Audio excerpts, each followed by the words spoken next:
Hey everyone, you've probably seen this book, or at least heard of it, Letters to Milena. It's known as one of the most passionate, intense, and honestly heartbreaking collections of love letters ever written. We all know the man who wrote them, the genius, Franz Kafka. But today, we're not really here to talk about him. We're here to talk about the woman who received those letters. And I promise you, this isn't the love story you think it is. In fact, it's not really a love story at all. This is a story of something far more powerful. This is a story of courage. See, long before Franz Kafka wrote her a single letter, Milena Jesenská was already a force of nature. You have to picture the 1920 seconds. Prague and Vienna, these smoky cafes, just buzzing with artists, writers, and revolutionaries. Milena was right in the center of it all.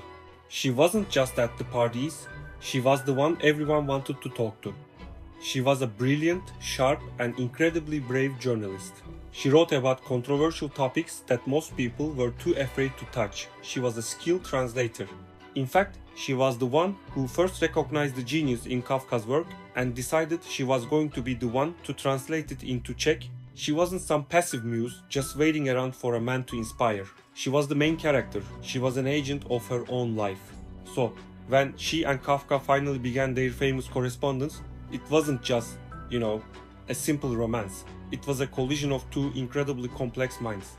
Kafka was, as we know, a notoriously anxious, brilliant, and complicated man. And in Milena, he found someone who didn't just admire him, he found someone who understood him, on a level that few people ever could. She saw his genius, but she also saw his fears and his humanity.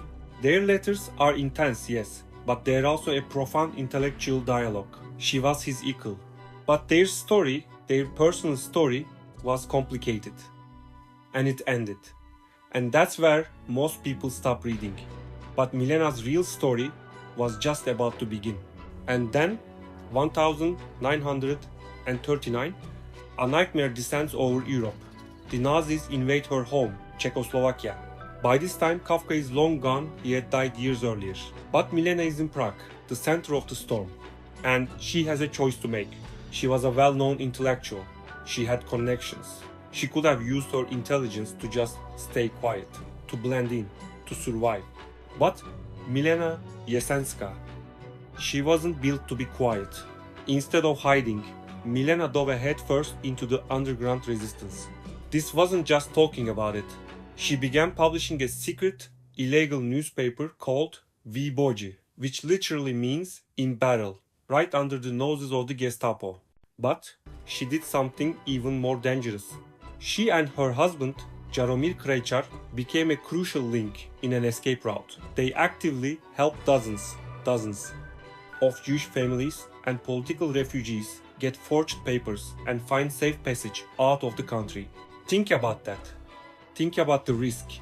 Every single day, every knock on the door could be the last one. And for this unbelievable bravery, decades later, the State of Israel would officially recognize Milena Jesenská with one of its highest honors, Righteous Among the Nations. This isn't a title they just hand out. It is specifically for non-Jews who risked their own lives, their own freedom to save Jewish people during the Holocaust. That is who Milena was. Her courage inevitably came at the ultimate price. In November 1939, she was arrested by the Gestapo. She was interrogated and eventually sent to Ravensbrück, one of the most notorious all-female concentration camps in Germany. But even there, her spirit wasn't broken. Survivors' accounts tell us she became a source of comfort and intellectual strength for other prisoners. She famously formed a deep friendship with Margaret Buber-Neumann, and their talks in the camp's infirmary became legendary. She held on to her humanity in a place designed to destroy it. Milena Jesenská died in that camp in 1944, just 1 year before it was liberated. We may have met Milena through Kafka's letters, that's our entry point, and that's okay.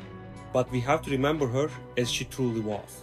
A fearless intellectual, a brilliant journalist, and a hero who was willing to die for what she believed in.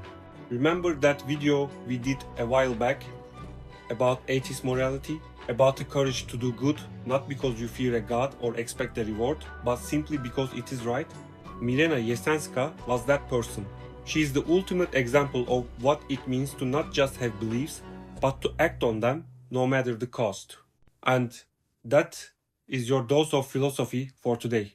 Thanks for watching. I'll see you in the next one.